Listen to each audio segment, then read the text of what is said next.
Teacher ಪಾಠ ಮಾಡ್ತಾನೆ. ಏನ್ ಪಾಠ ಮಾಡ್ತಾನೆ? ರಾವು ಕೇತು, ಕೇತು ರಾವು, ಶನಿ ರಾವಿಗೆ ಹೋದ, ಕೇತು ಹೀಗೆ ಬಂದಂತ ಗ್ರಹಣ ಪಾಠ ಮಾಡ್ತಾನೆ.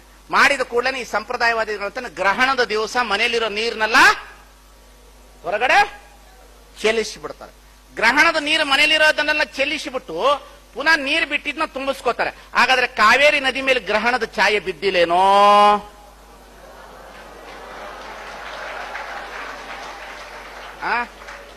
ಹೇಳ್ರಮ್ಮ. ದರ್ಬೆ ಒಳಗೆ ತೋರಿಸ್ಬಿಡ್ತಾನಂತೆ ಮುಕ್ತಿ. ಅದು ತುಪ್ಪಕ್ಕೆ ದರ್ಬೆ ಹಾಕ್ಬಿಡ್ಬೋದು, ಉಪ್ಪಿನಕಾಯಿಗೆ ಹಾಕ್ಬಿಡೋದು. ನೀರ್ ಚೆಲ್ಬಿಡು, ತುಪ್ಪ ಚೆಲ್ಲು, ಉಪ್ಪಿನಕಾಯಿ ಚೆಲ್ಲು, ಖಾರದ ಪುಡಿ ಚೆಲ್ಲು.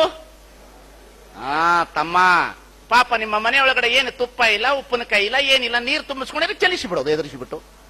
ಇದು ಈ ಜಗತ್ತಿನಲ್ಲಿ ಎಷ್ಟು ಮೋಸ ಆದ ಅಂತ ಹೇಳ್ತೀನಿ ನಾನು. ಅದಕ್ಕೆ ವಿದ್ಯಾರ್ಥಿಗಳ ದೇವರು ನಿಮಗೆ ಒಳ್ಳೆಯ ಕಣ್ಣು ಕೊಟ್ಟಿದ್ದಾನೆ, ಪುಸ್ತಕಗಳನ್ನು ಓದಿ. ಒಳ್ಳೆಯ ನಾಲಿಗೆ ಕೊಟ್ಟಿದ್ದಾನೆ, ವಿಚಾರಗಳನ್ನು ಮಂಡನೆ ಮಾಡುವ ಶಕ್ತಿಯನ್ನು ಇಟ್ಟುಕೊಳ್ಳಿ. ಒಳ್ಳೆಯ ಕಿವಿಗಳನ್ನು ಕೊಟ್ಟಿದ್ದಾನೆ, ಒಳ್ಳೆಯ ವಿಚಾರಗಳನ್ನು ಕೇಳುವ ಶಕ್ತಿಯನ್ನು ಕೊಡ್ರಿ. ಎಲ್ಲರ ಜೊತೆಯಿಂದ ಪ್ರೀತಿಯಿಂದ ಇರಿ. ಆದರೆ ನಿಮಗೆ ಈ ಸೃಷ್ಟಿಗೆ ವಿರೋಧವಾಗಿರ್ತಕ್ಕಂಥದ್ದು, ಧರ್ಮಕ್ಕೆ ವಿರೋಧವಾಗಿರ್ತಕ್ಕಂಥದ್ದು, ಜಾತಿಗೆ ವಿರೋಧವಾಗಿರ್ತಕ್ಕಂಥದ್ದು, ಮನಸ್ಸಿಗೆ ಒಪ್ಪಲಾರದ ಮೂಢನಂಬಿಕೆಗಳ ವಿಚಾರಧಾರೆಗಳು ಬಂದಾಗ ಅದು ನಿಮ್ಮನ್ನು ಒಪ್ಪಿಕೊಳ್ಳದೇ ಇದ್ದರೂ ಸಹ ನೀವು ಒಪ್ಪಿಕೊಳ್ಳುವ ರೀತಿಯಲ್ಲಿ ಬದುಕಬೇಡ್ರಿ. ಅದನ್ನು ಪ್ರತಿಭಟಿಸುವಂತ ಮನೋಭಾವನೆಯನ್ನು ಇಟ್ಟುಕೊಳ್ಳಬೇಕಾಗಿರ್ತಕ್ಕಂಥದ್ದು ವಿದ್ಯಾರ್ಥಿಗಳ ಲಕ್ಷಣ ಅನ್ನತಕ್ಕಂಥದ್ದನ್ನು ನೀವು ಯಾರು ಮರಿಬೇಕಾಗಿಲ್ಲ.